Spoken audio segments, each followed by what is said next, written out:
Okay guys, this guy, Rich Dad William, I have not seen an Instagram page this cringy and obnoxious in a very, very long time. And every single person in this reel today, in my opinion, are the same. Cringy, obnoxious, out of touch, lack of empathy. Idiotic.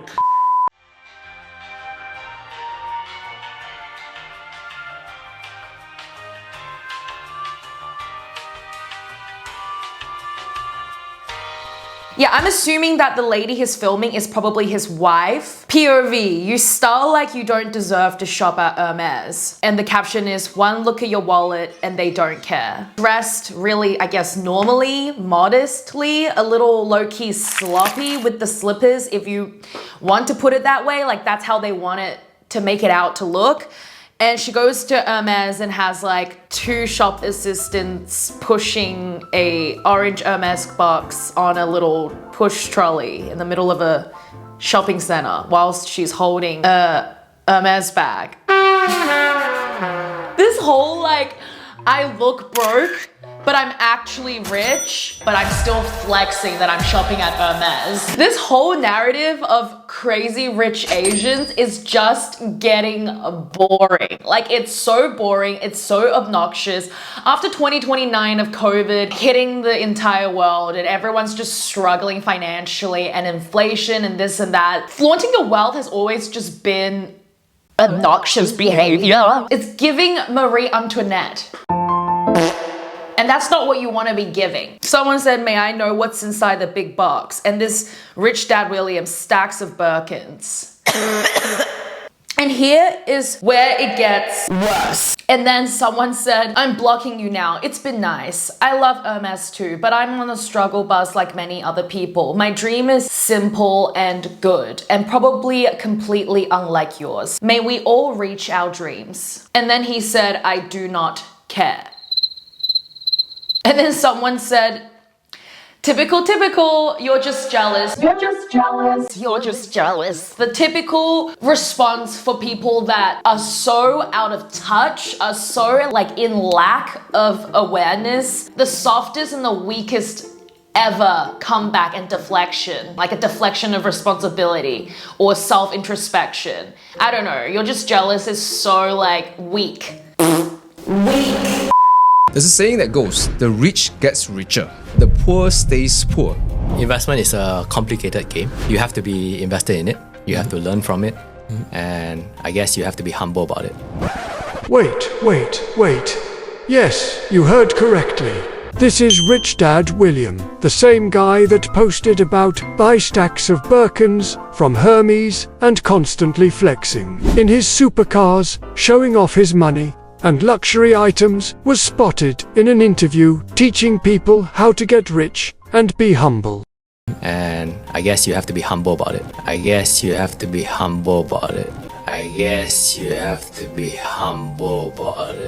Very humble behavior, Rich Dad William. Your name says it all. If you aren't disguised as a poor person while you shop at Hermes, you're disgusting. We dress poor.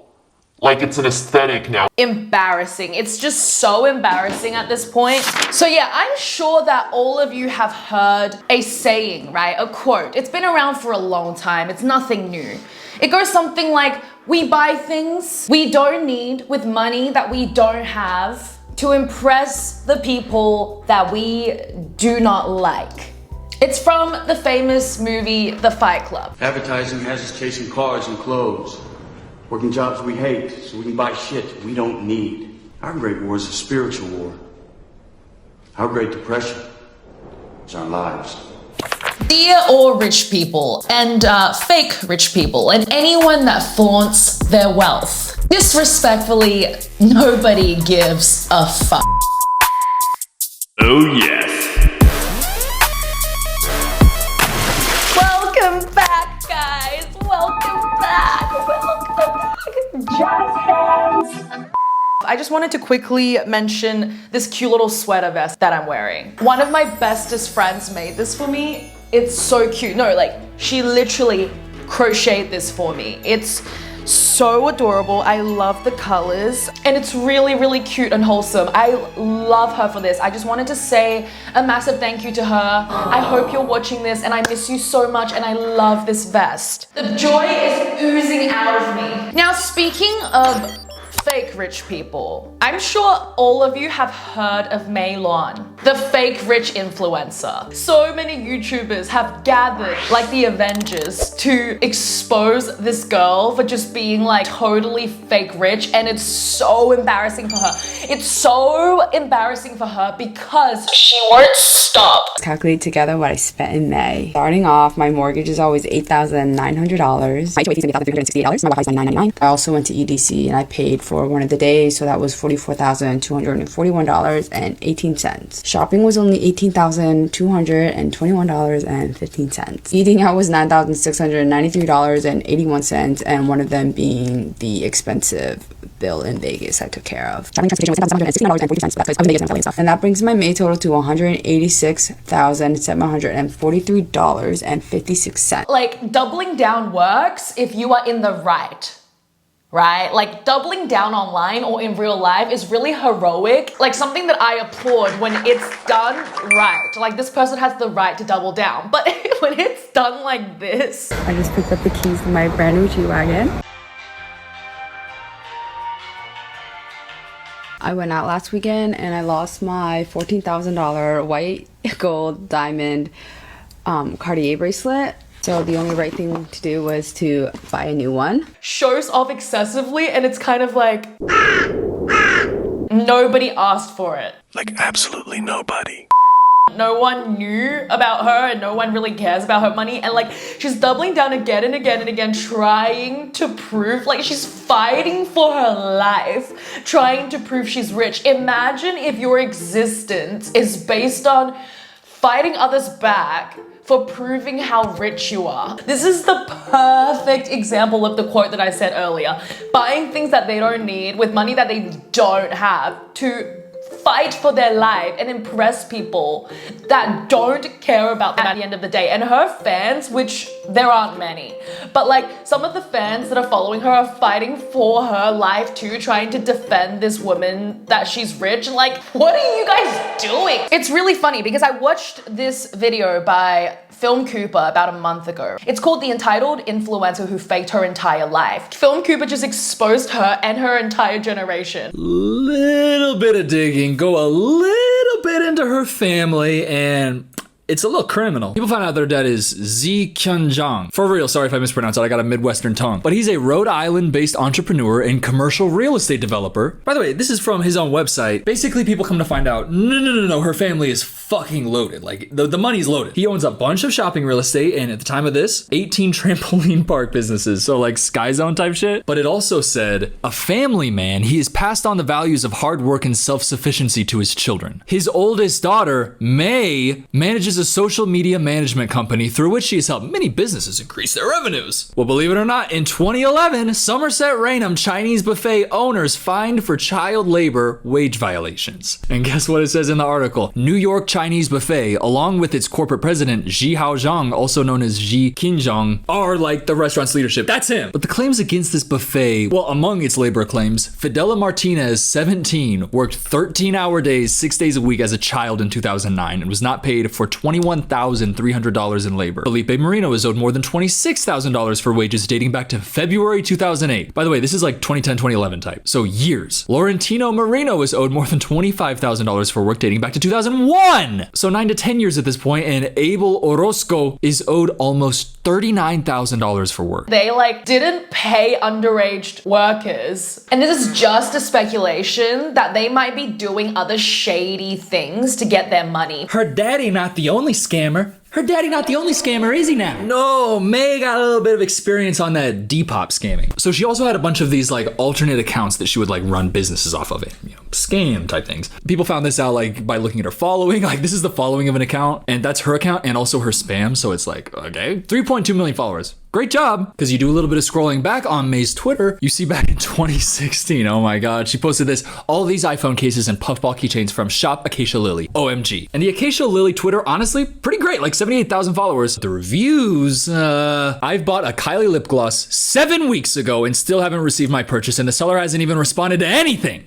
Ugh. Ordered these 3 months ago and they still haven't arrived, and the seller won't reply to the messages I have left. And she sales fake bag. Never buy from her. Do not order from this company. They do not mail the merchandise or respond to emails or calls. Total fraud. Do not order from this site. It's fraud. Acacia Lily is an online store created by a 19-year-old girl named Mei Zhang. Her store has had hundreds of complaints because she never ships your items or gives you a tracking number. Months have passed and people have yet to receive their items. When you ask her about your item, she says she'll get it done tomorrow. It's always tomorrow. The website is a complete fraud and is in fact a crime. She takes people's money and does not ship out items. If you have any concerns about your item, she'll talk to you for a day, then completely ignore you and delete your comments, proving she's a fraud. Let's stop this and take legal action. The goal is for everyone to get their money. She does not deserve to flaunt her YSL bags and Bentleys with our money. Not only your money, it's not even her money. It's her dad's money, but it's not even his. It's the laborers whose labor he exploited because he's a scum-sucking, worst of the worst landlord.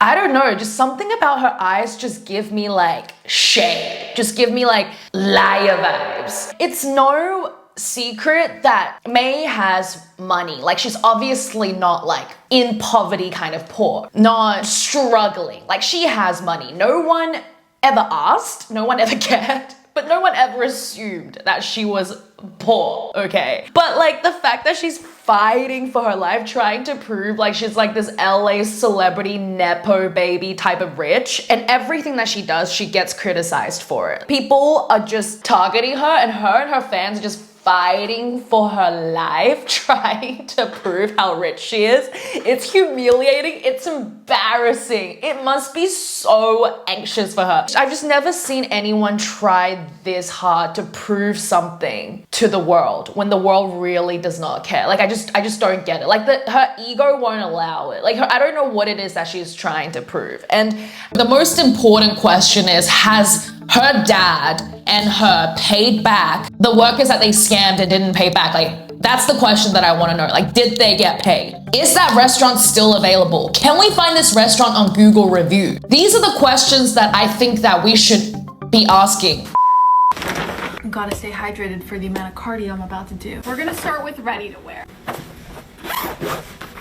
Oh, this is actually my Father's Day present. He doesn't have TikTok, so I'll give y'all a little sneak peek. It's like a forest green leather jacket. He would look super badass in it. Like, Becca Bloom is obviously like actually rich. She doesn't appear overly boastful in nature, as in like her personality, and she doesn't appear arrogant or mean. She's just like, it feels like she's just doing her own thing and living her own life. Nothing she wears is under $1,000. Like, head to toe, like I don't think any outfit is ever below like $1,000, like $1,000. And there are people saying that she's modest. These things are all speculations, all coming from like some level of research. Okay, so this is from a page on Reddit. So relatable, cute, rich, cute, mindless extravagance, many R's. All right, buckle up because this story has everything. The finance tips your internet big sister wouldn't tell you. $1 billion valuation, an 81 million insider dump, and a 92% crash that left regular investors holding the bag. You might know Becca Bloom, real name Rebecca Ma, from social media and her links to the Bling Empire crowd, but the story of how her parents, Simon Ma and Heidi Chow, made their tech fortune is an absolute masterclass in questionable timing. Here's the 4-act tragedy. Act 1. You didn't think we were just going to read off Reddit, did you? You fools, we did some extended digging online and we found legitimate legal documents that supports this Reddit post. Enjoy. Our founders take Camelot Information System, Ticket CIS, public on the NYSE. They sell the dream and the market eats it up. The stock starts to rocket. Life is good. Act 2, the perfect heist, late 2010. The stock is flying high on its way to staggering 1.24 billion valuation. So what do our funders do? They initiate a secondary offering. On December 15th, 2010, with the stock trading at a euphoric 20.25 per share, a group of insiders, including entities controlled by Ma and Chow, dumped 4 million of their personal shares on the unsuspecting public. The whole, a cool 81 million in cash right into their pocket.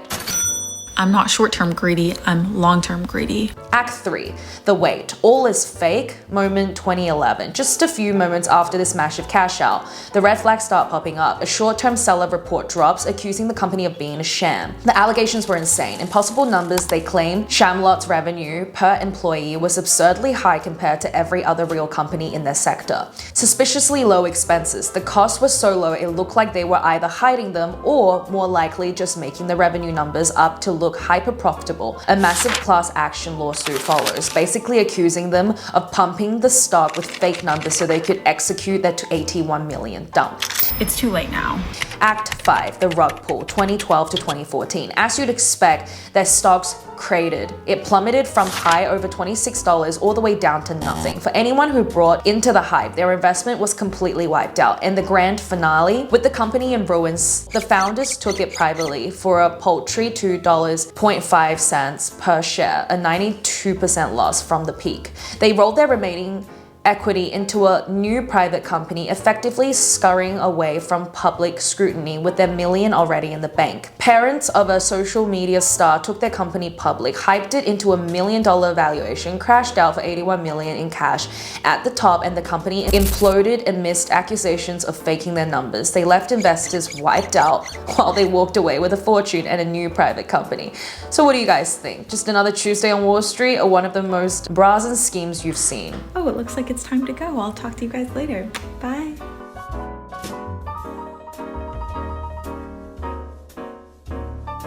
Not bashing Becca Bloom, she can do whatever she wants with her wealth, but I'm just saying, logically, yes, there's a price that you pay spiritually for everything that you do. There are people literally saying she's modest. I don't even know the right words anymore to describe how I feel, but it disappoints me how easily humanity is fooled just by how someone knows how to act. Is it bad luck if David sees me in a wedding dress before the wedding day? I'm not asking you, I'm asking my friends. She's not your friend or my friend. She's too rich for that. But she knows by saying it, it gives you the illusion that you have some kind of access to her family's wealth. Some of the wealth in which they scammed people for. You fools. And it's like, it's so easy to like gaslight the people. Like this woman, like literally showing off that she's eating caviar for dinner. None of her outfits are ever below 1,000. And she's constantly showing off everything. Like her page is to show off how rich she is. There's no denying that. Yes, obviously that's how she lives, but she is opening it up. Please do not say that she is modest, because a truly modest person does not behave in that type of way. We can agree that she may be she's likable, and she's rich, but I am not going to be gaslit into thinking that she's modest. She's a good person just because she's rich and she's wise and smart. I refuse to believe that. Maybe she is, but I'm not just going to make that assumption from 100 reels about her eating caviar with Versace plates and Birkins. Like, I just refuse to think that. That is absolutely ridiculous. That's why I want to encourage everyone not to be envious of what other people have, because you don't know the price that these people pay for what they have. Everything that they have on their fingers, from their head to their toes, they've made a transaction in some sort of way to earn what they have. Be careful what you wish for.